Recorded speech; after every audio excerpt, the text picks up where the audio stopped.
Welcome to the podcast, Entrepreneur Perspectives, building and protecting your business one podcast at a time, a CatSource family production. In this episode, we discuss small business owners, video, and dry cleaning.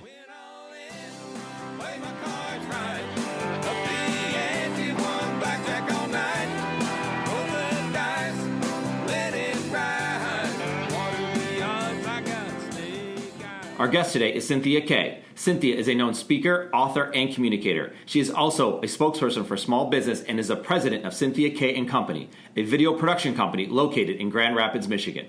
Her expertise for conference events include communication makeovers, leadership, corporate video production, presentation, and media training. She even creates customized presentations on a variety of topics for groups, networks, events, and businesses. You can schedule Cynthia to speak or host a workshop at your next event by visiting cynthiakaybiz.com. You will hear Cynthia and I discuss these 5 topics and more: the National Small Business Association, her dad the dry cleaner, hiring, the importance of video, and event speaking. Then get ready for a wave of rapid-fire questions. Time to bring in Cynthia, your communication and small business expert.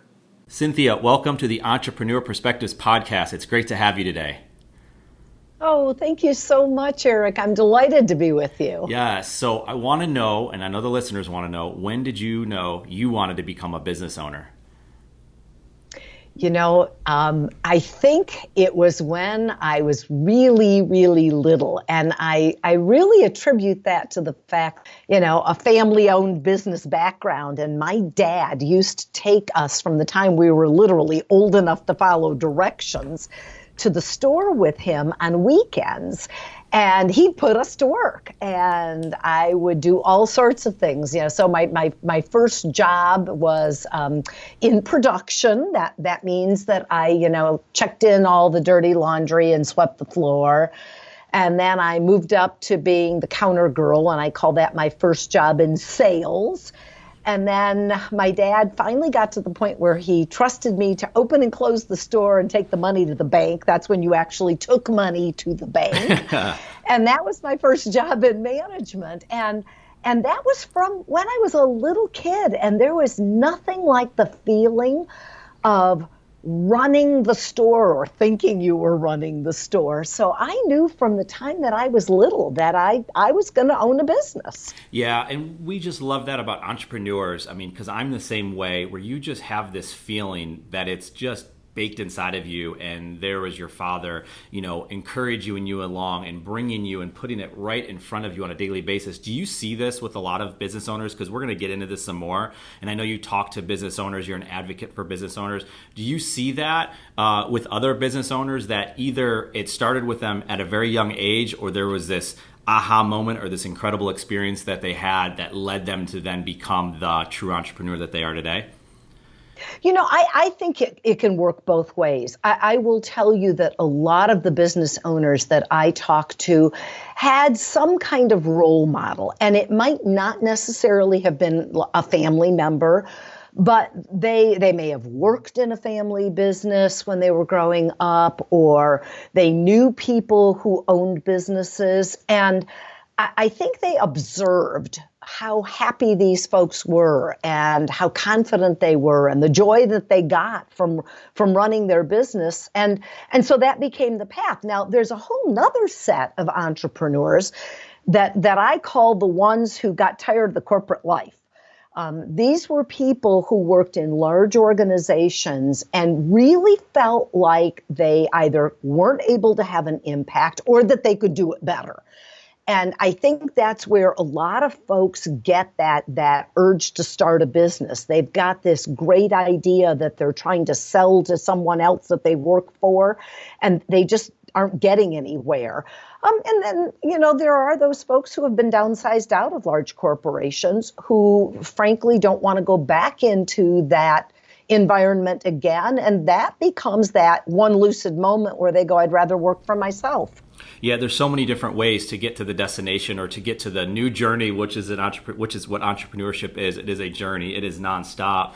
And so there's so many different ways to get there, and you're supporting all of them. And let's just real quick talk about the NSBA. Explain to us what the NSBA is, what your role in it is, and why you are such an advocate for small business owners.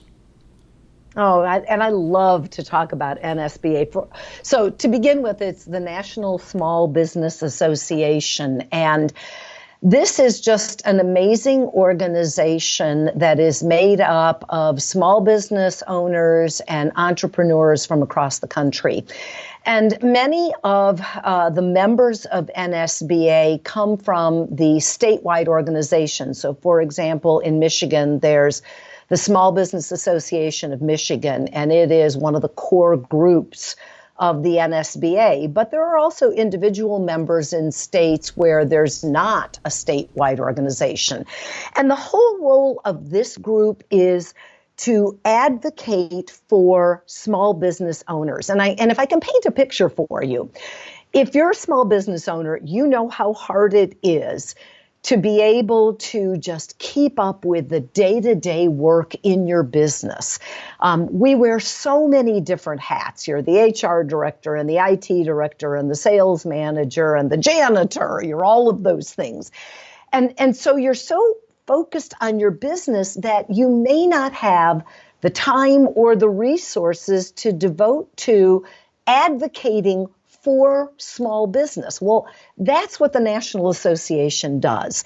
And the thing that I think they do so well is, for one thing, they're nonpartisan, and they are looking really at the issues that affect small businesses. So, for example, there are some issues that affect all businesses, and NSBA might say, we're really going to advocate in those places where we know we can make a difference for small business. We're going to let the big businesses kind of carry the torch on some of these bigger picture items where they can have an effect, but we're going to focus on what it is that small business needs and how can we help small businesses grow and thrive.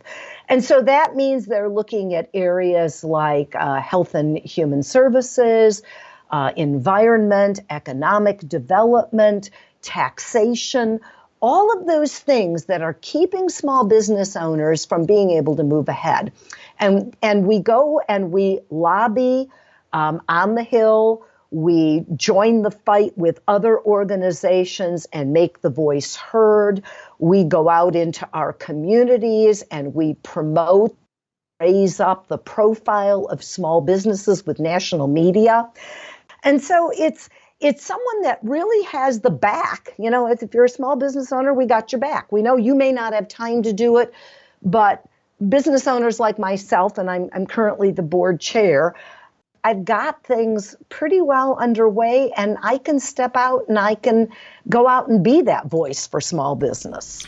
Yeah, and something that's interesting is we had originally met because of Jared Nichols, and Jared is a futurist. He is a part of the NSBA. He has a passion for small business and small business owners. You do as well, and anyone I've talked to or heard of from the NSBA, you all have a passion about not only the NSBA, but about helping other small business owners, not just when you're at the NSBA, but just in your day-to-day work.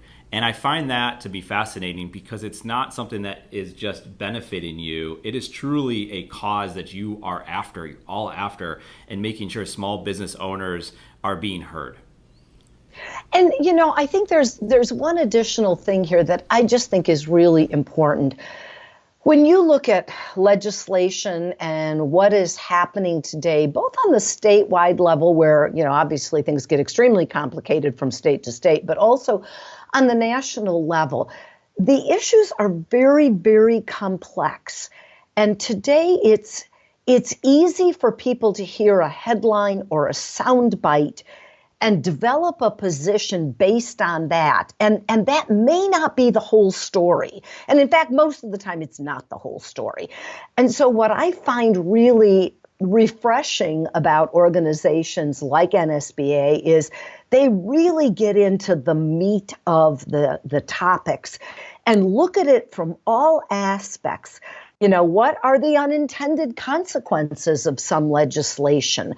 If we were to be able to improve things for small business owners, what would that look like? So it's not just going out and talking about the issue, but it's really trying to develop solutions and trying to offer perspectives that help us get to a place where the results of, say, legislation or rules and regulations that are written after legislation are really going to impact in a positive way the small business community. Well, I'm glad you brought up complexity, because that is an issue in small business. As I run my business, there's so many things that you come across and you're like, wow, I can't imagine how all these small business owners have to go through all the layers that are put in front of them. And you have you've put a lot of content out there about how we would think today entrepreneurship would be at an all-time high, when actually it's not. Tell us more about that.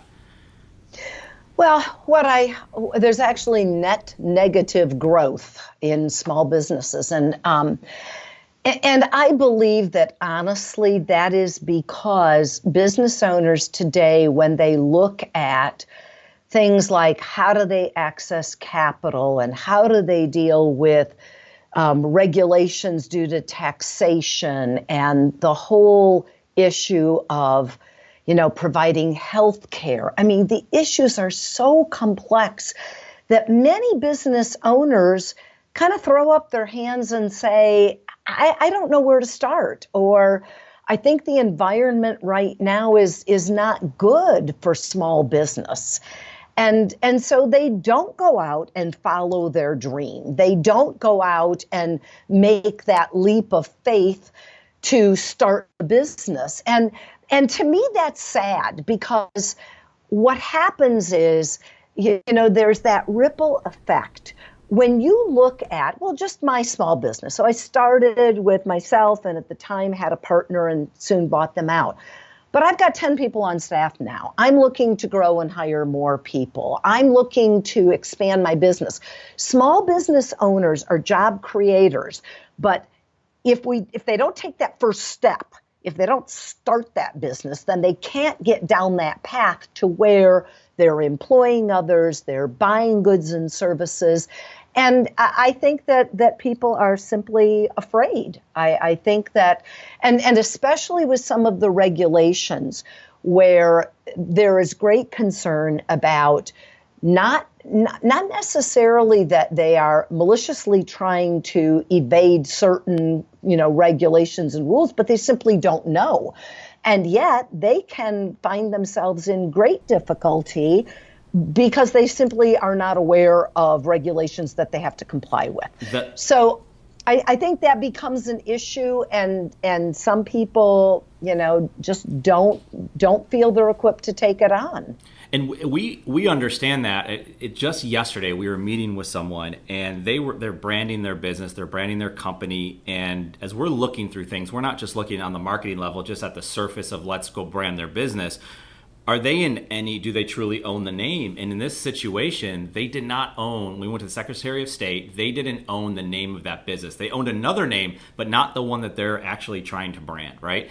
And they just threw their hands up. Like, how are we supposed to know all of those little details? Incredible business owners, like they do a lot of great things, but they didn't know, and they need people helping them out, someone like you, to help guide them along and think through. So I completely understand why companies would just throw their hands up in the air and say, maybe I won't go do this. Maybe I just will go work for a company as opposed to becoming that entrepreneur, right? Well, because it may be easier, and they may feel there's less risk, to your point. Right. Whether they might see, and that's the thing too, is we always look at, what's risk? Well, someone could go get a guaranteed salary at a company, but there is no such thing as a guarantee, whether you're at a small business or whether you're an executive at a large business, because you've seen it, I've seen it, that these large companies can lay you off. As soon as something's not going well or the shareholders aren't happy, and layoffs are real. I mean, I was laid off at a company many years ago, and I came back from a vacation, and people who've listened to this have heard this story before, and I walk in Sunday night, come home from a vacation, and I have these weird voicemails. I said to my wife, I think my division of my company got shut down. Sure enough, get there Monday morning, and I'm waiting for security's waiting for me to escort me to go grab my personal belongings and go home. It's over. And that stuff is real. And I knew I always wanted to become an entrepreneur, but that was like, oh wow, my dad was right. He used to tell me, like, you have to be in charge. And so that set up to the next level. I had to put my time in, but kind of like you're saying, there's risk no matter what you do.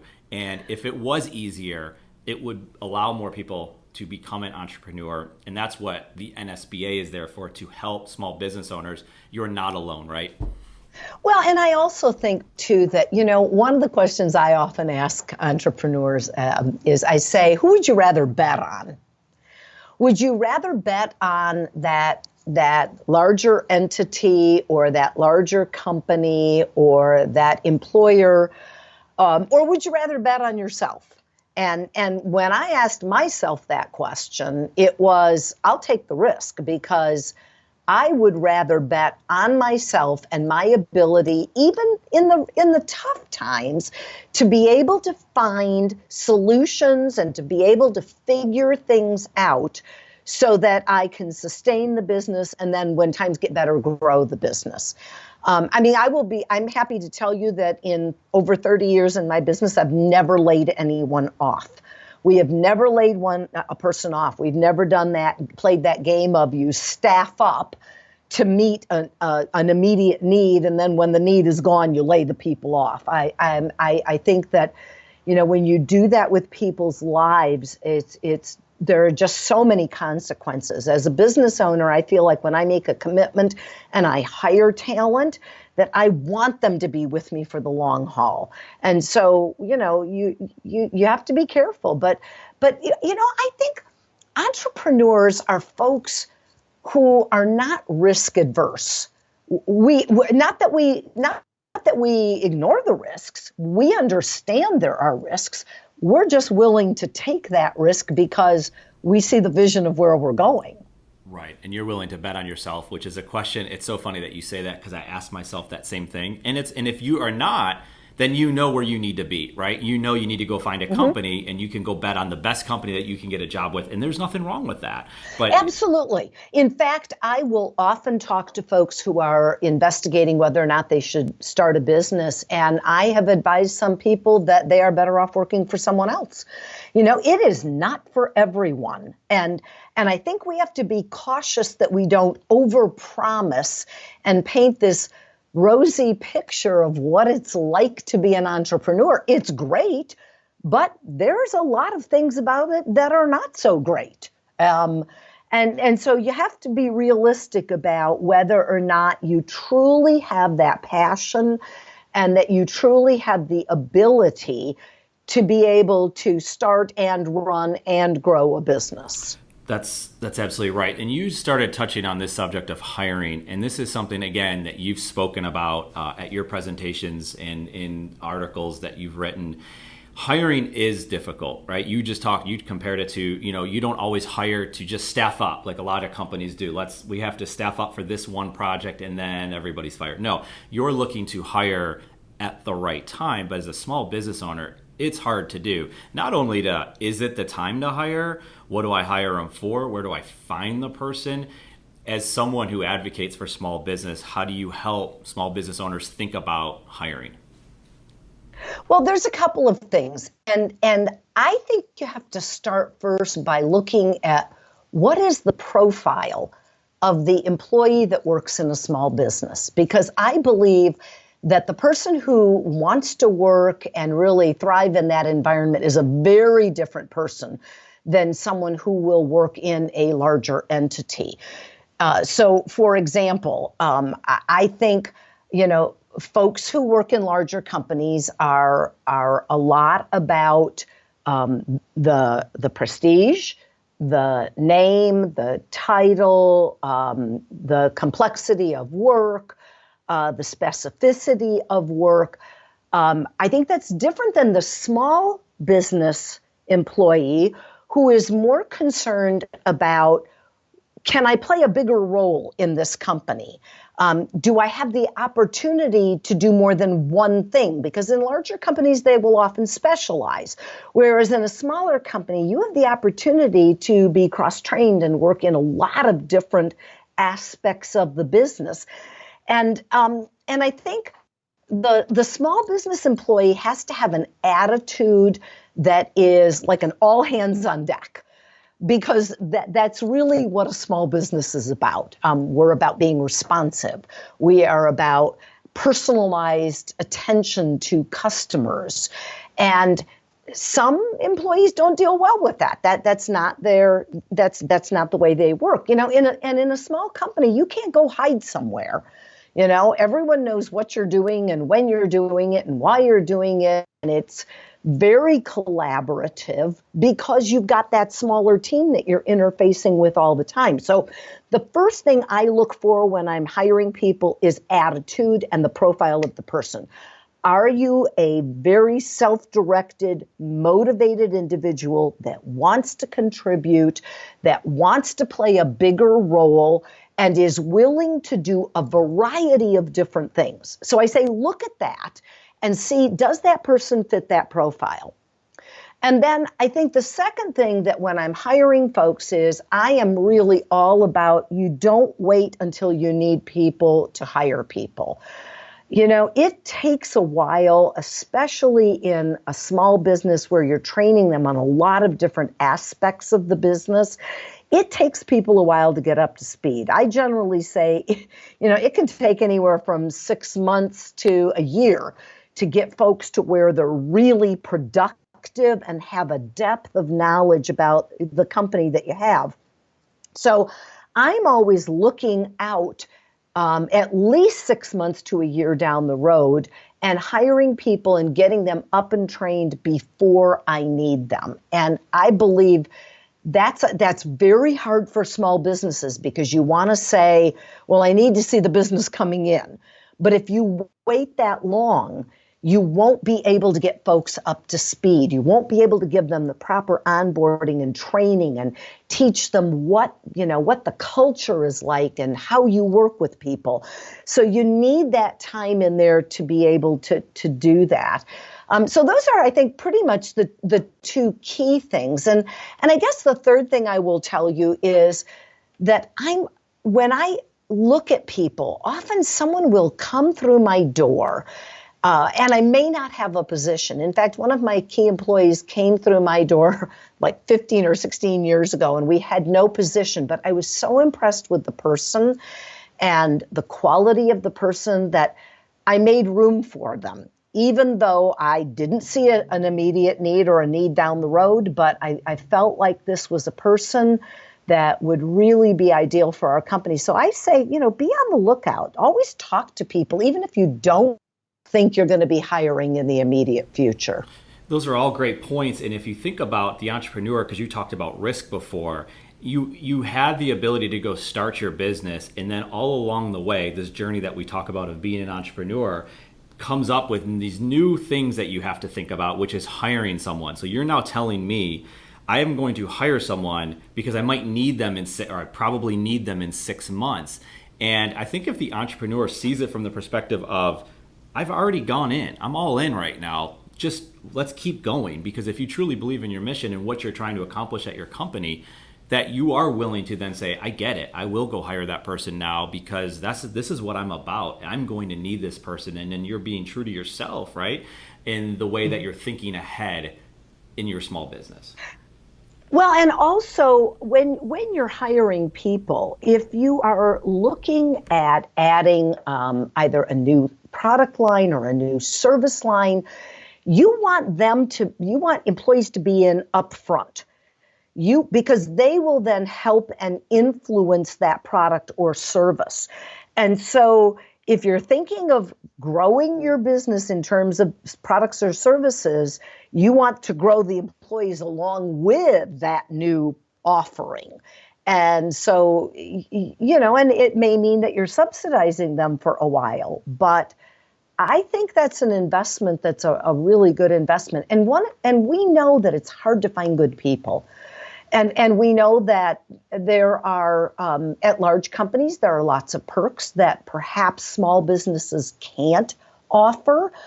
And so when you find those people that are a good fit, I say grab them because that will serve you well.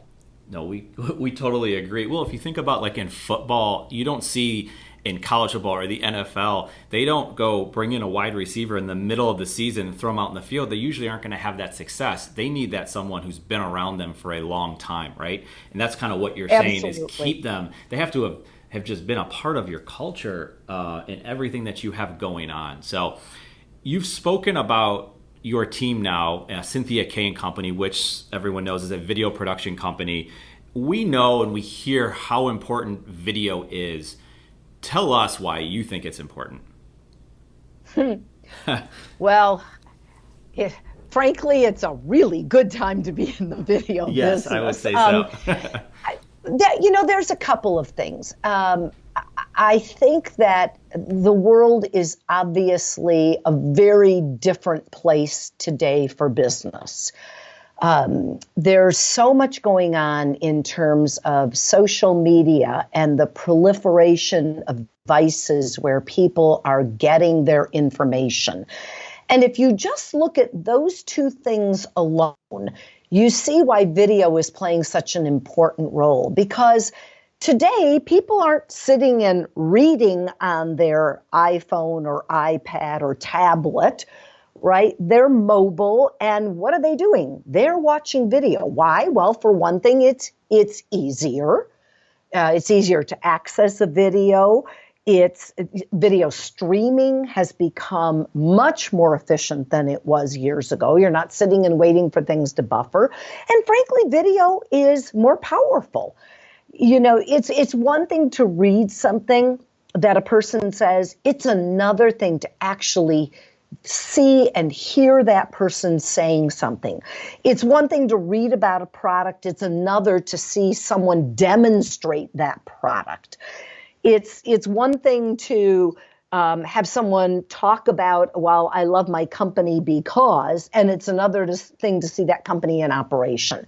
So when you put that together, when you take the power of the words and the visuals, it's no doubt, and honestly, the amount of content these days on the internet has been going up steadily every year, and it will continue to go up. And it's because people are consuming it. People have expressed a preference for that, not to mention the fact that some people don't like to read. They prefer to see and listen.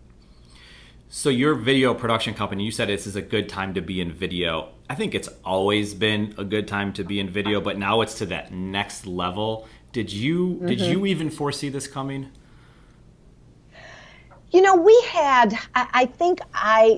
I saw the power of it. I saw it coming. I will admit that I didn't think it would come as quickly. That's the thing that I think has probably more surprised me. And that's because for years I've been out talking about this. And for some time, I will tell you, I would go in and talk to customers who say, great, but we don't need video. When I was saying to them, oh my gosh, you need to be the early adopters of some of these forms of communication. I mean, I've been doing video newsletters for a very long time. Some people are just now starting them. And we've tried to convince people to adopt that as a method. But I'm not surprised at it. I am surprised at the speed with which it's now become what is the standard. Because it was incremental, and now it's just lightning fast. And it just gets more and more. Like you said, the amount of content that's being put out is nuts, and it's only going to be more so. So go ahead. Well, and one other thing I guess I'd tell you is, the flip side of that is that I think what's happened is people's taste has really become much more discerning. People don't like to see bad video. They want to see really good video. They want great audio. They want great video. So often people will say, well, everyone can take their iPhone out and create something. And I go, yes, they can, but it's not always that good. Right. So people want to see, quality pieces that are fun and engaging. And so I'm never worried that I'm going to be out of a job. No, I wouldn't worry if I were you either. And I think you hit on a good point. It's that great content is very much alive. There is too much content out there, and that therefore you have to cut through all that noise, and that's where the good to great content comes in, and that's what we have to focus on, and that's where you come in. Now, tell us this though, what types of companies, you're a small business, do you only work with small businesses? Do you work with big businesses as well? Actually, most of my companies are very large companies. They are global Fortune 100 and 500 companies. And I made a very concerted effort years ago because I understand, and there are some small companies and medium-sized companies we work with, they tend to be the ones that are more forward-thinking and are willing to make an investment in media assets.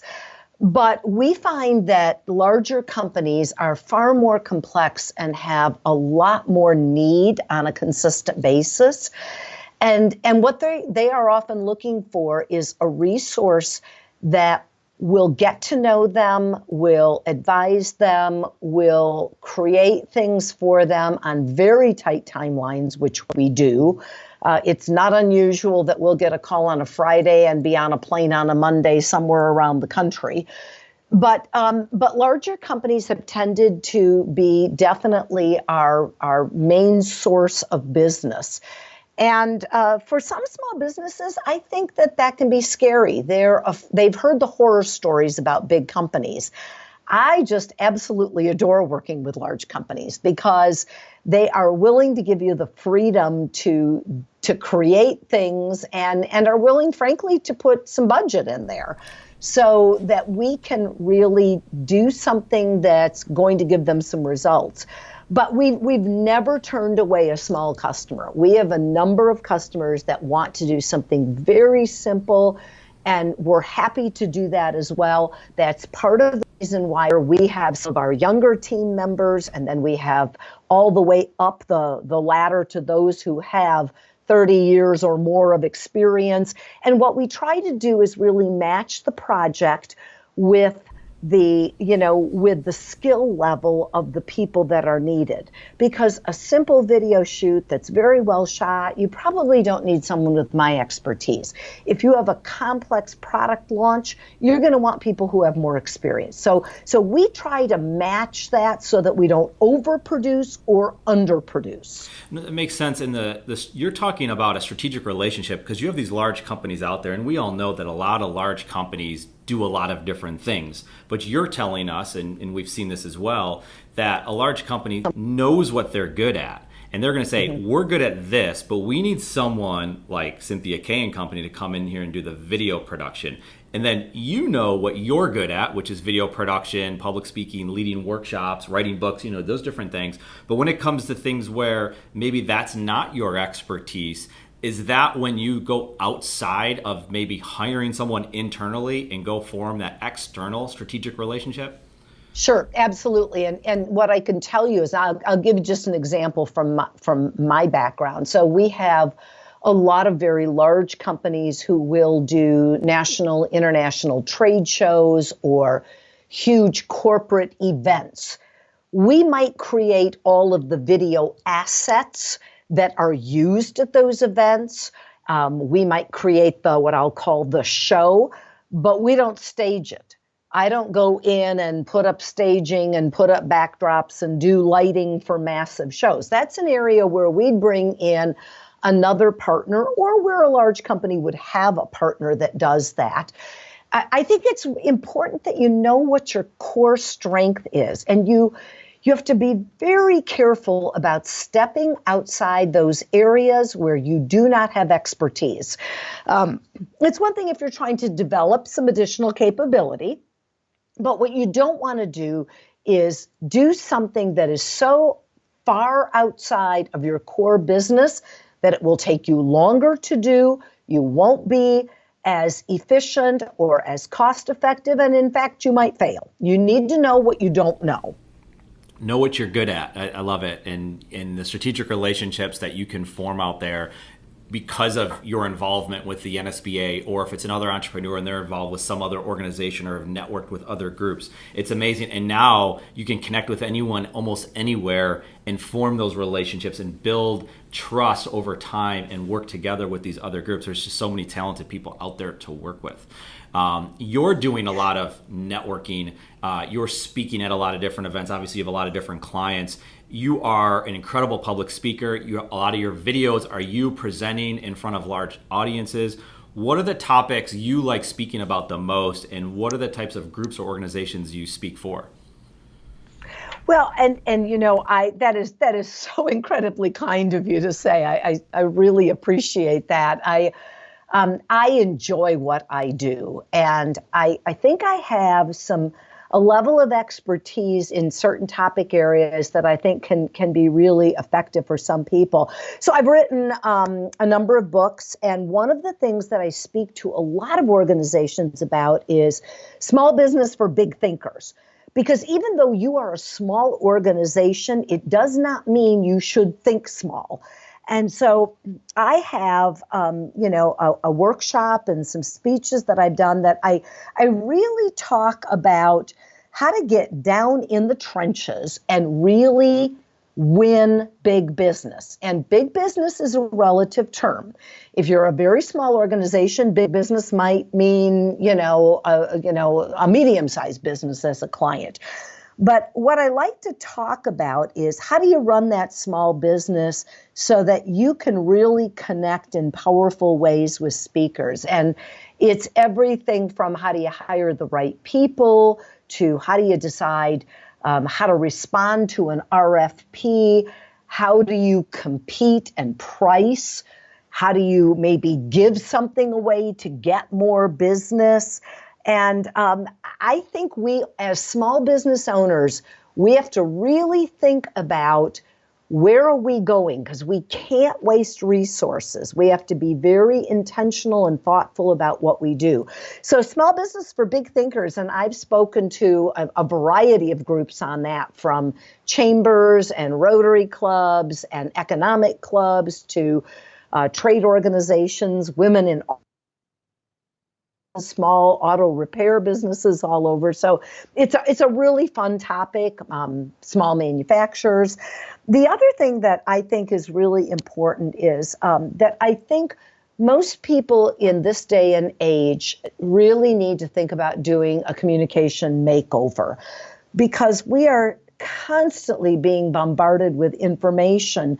But there is a real new communication reality, and I don't think most people understand what's expected about how you communicate. So I often will talk about how you can do a communications audit of the things that you're doing, whether it's video or a video newsletter or YouTube videos or, all kinds of presentations.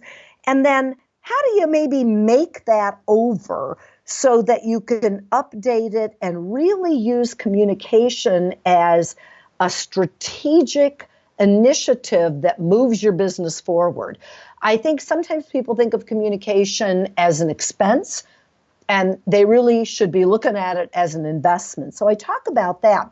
The other thing that I do is I spend a lot of time teaching people how to do great presentations, because quite frankly, I get bored with a lot of the presentations that I see, and some of these are even on a national level. So I work with people to help them understand how to create presentations that are going to influence and educate and inform people, and then how do they take that great presentation and really deliver it so there's some wow, so that it makes their company stand out and helps them to really attract a bigger audience. So those are some of the things. And more recently, I've been asked by a number of my larger companies to develop a presentation about business interactions. And I call it social and smart.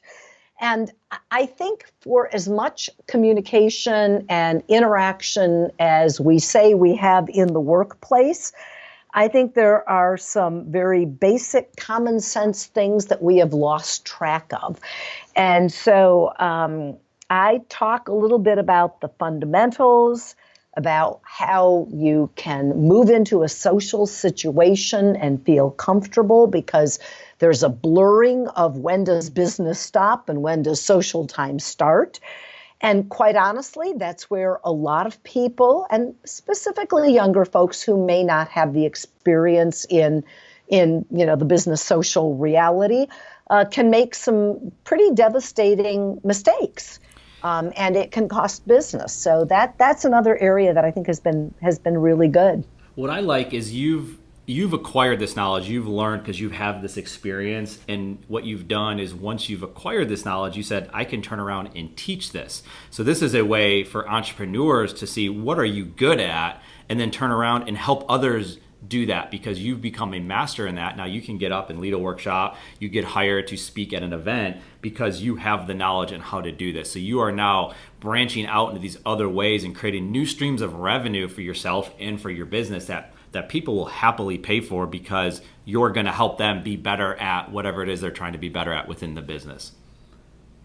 And I think that that's really key for entrepreneurs, to really understand what do they do well. Because I will tell you, I have gone to presentations where the person might have been a great speaker, but the minute you ask them a question, it's obvious that they just wrote a great script, but they have no depth of knowledge to be able to give you a really well thought out answer. And so what I see as different is I don't teach or present on anything that I have not lived in my life.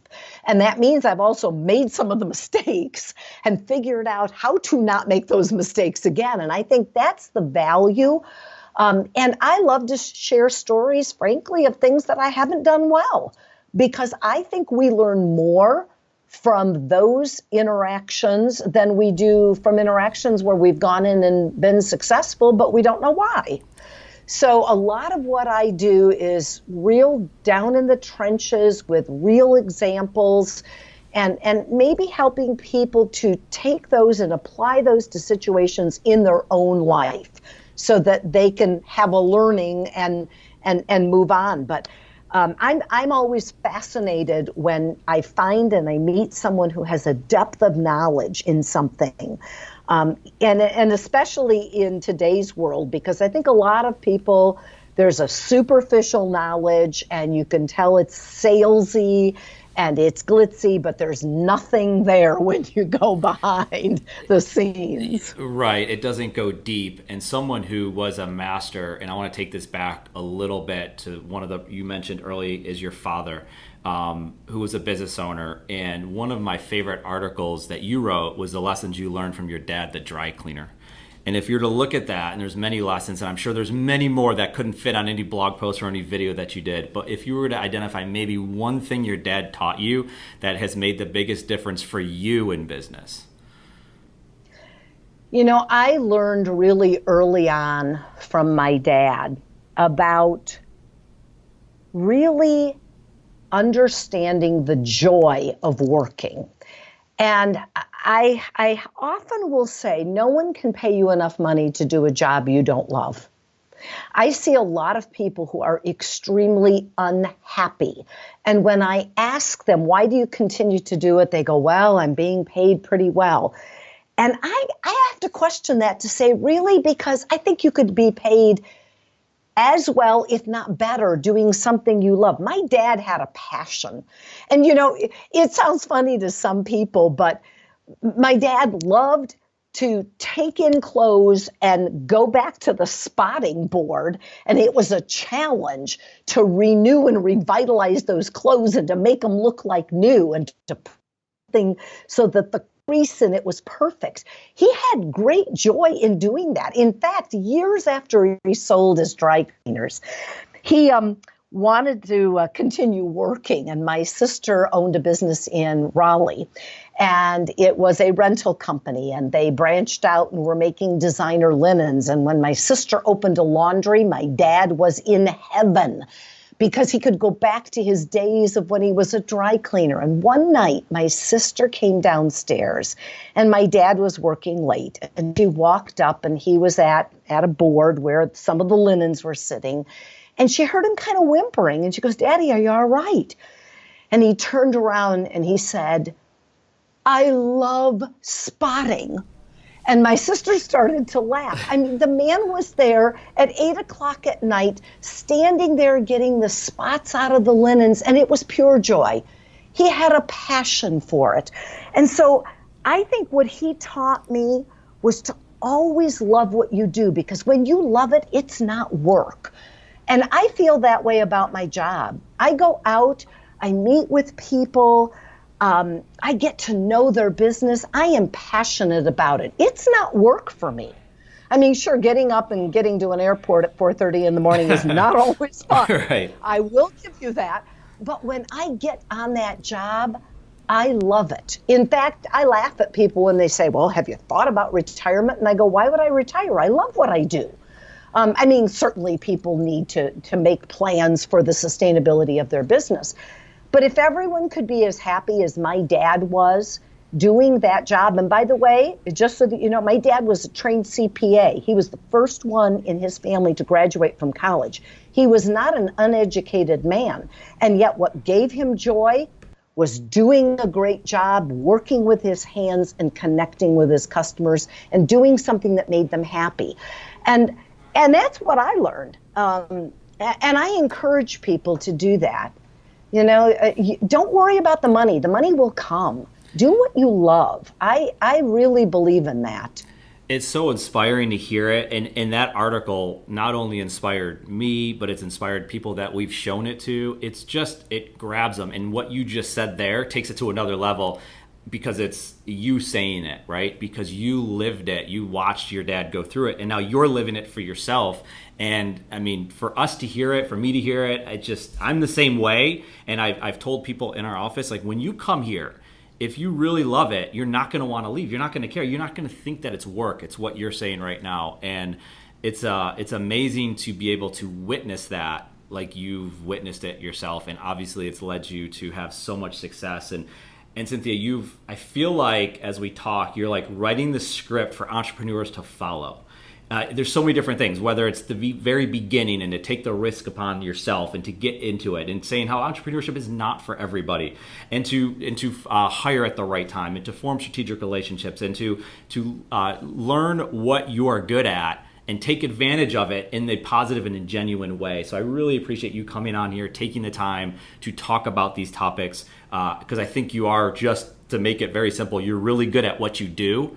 And it's so awesome for us to have a conversation with you. And then I believe the audience can learn a lot from that as well. Well, I appreciate that. That's very kind of you. Yeah, and so what we want to do here, absolutely, and what we want to do here is move into a little bit more of a quick rapid fire round. Questions before a little bit longer, but right now we're going to go quick. And you ready for that? All right, you got it. All right, let's do it. So you've been to many business events, but what is one of the best business events you've ever attended? Okay, there's an event in Chicago called Automate, and I love this show, and we go and cover it. But the reason I love it is I see the coolest technology. I see robotics at work, and I feel like I'm stepping into the future. I can understand that. All right, so you travel a lot. You go to Chicago, you go to all these places, you go around the world probably even. What is your favorite city to travel to? Well, that's an easy one, because my favorite city is Clearwater Beach. It's the city where my folks retired to, and it's kind of like my second home. Perfect. So you have to travel there from Grand Rapids, Michigan, and you have to kill some time, and you might kill some time in other ways. I know you're really into your business, but beside all of that, what is your favorite thing to do to kill time? I am the workout queen. I love to walk. I will walk for mile upon mile upon mile in an airport, on a trail, in a city. I don't care where it is.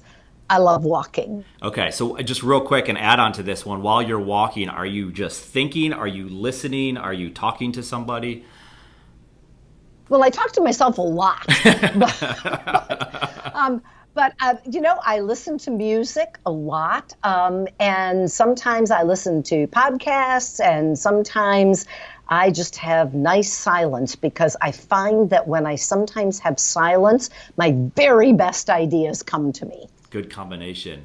All right, so if I were to put you in a situation where you were not leading a video production company, you're not a speaker, you're not a writer, what career would you be in? I'd be an actress doing musical theater. Oh, wow. And by the way, I could do that because I actually do have a degree in applied voice and a minor in piano. And I did theater from the time that I was little all the way through the years of my career until I got so busy that I couldn't. That's right. Well, so it's all coming together now. You had your father who was an entrepreneur. You're good at theater. Now you run your own business in video production. So it just all makes sense. I think we figured it out.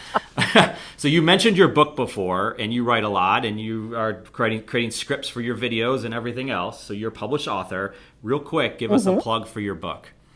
Okay. Well, there's two. Small Business for Big Thinkers, where you can get a roadmap for how to connect with and win big business. And the second book is called Stop Wishing, Stop Whining, Start Leading. And this is a no-nonsense, straight-talk guide for women who aspire to lead. Perfect. And we can get the book on Amazon, or where's the best place to get your book? Yes, absolutely. Okay. You've got it, All Amazon. Right. Well, we're going to put that in the show notes because I know people are going to want to buy the book after listening to this interview.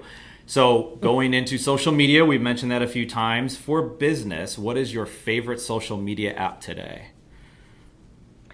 Okay, well, this is one that I use, but I love Yelp. Please don't laugh, but because I travel so much, it actually is my most favorite because I can go to a city anywhere and figure out where all the locals are eating, where the best restaurants and the best shopping would be. It's great. Beyond that, if you're talking about it, love LinkedIn. Yes. Okay. No, and I would not laugh at Yelp. I think that's great. I love those answers that we might not expect. And then when you give an answer like that, because now you can go find the actual spots and not just the everyday chains and all the different great cities that you're traveling to. So if you had to choose when you're reading, would you read it book or would you read it on a Kindle device or Kindle app? Okay, so I'm going to waffle here. If I'm at home, it's a book because I really, really like to turn the pages. But when I'm traveling and I've got all this equipment with me, I really prefer to have my iPad or Kindle. Yes. Because then it's a lot lighter. It's a lot easier. I can get that. All right, so normally we ask our guests, the next question is, do you prefer a blog or a podcast? But for you, because you're in video production, I'm going to add a third one, which would be a blog or podcast or a video, say, on YouTube. Ooh.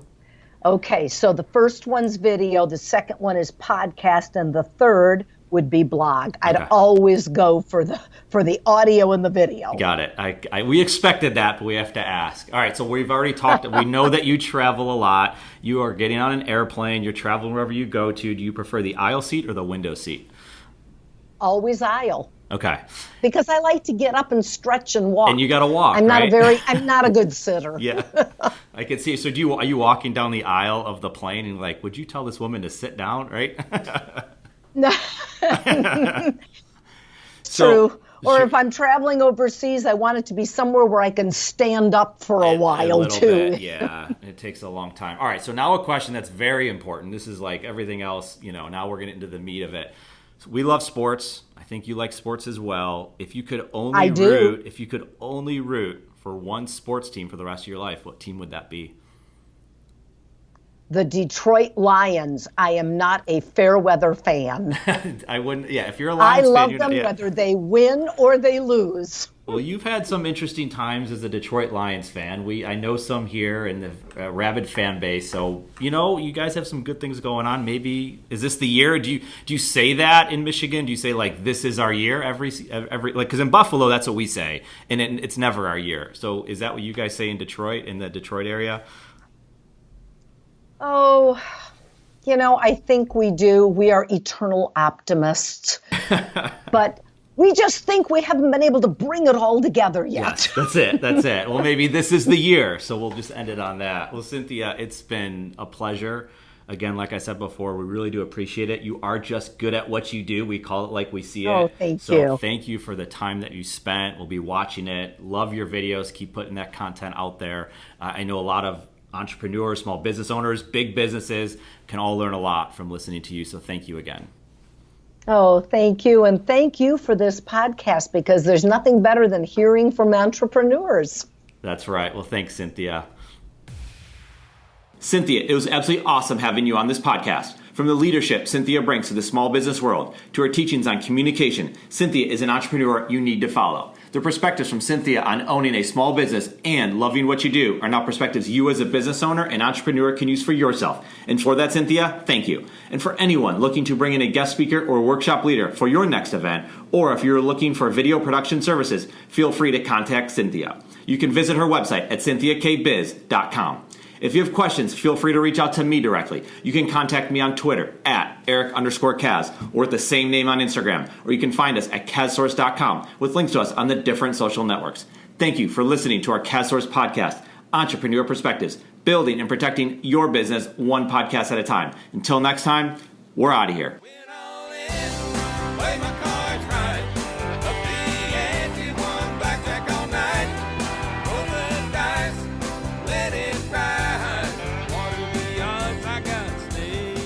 This podcast exists in large part because of KazCM, the content marketing business inside KazSource Inc.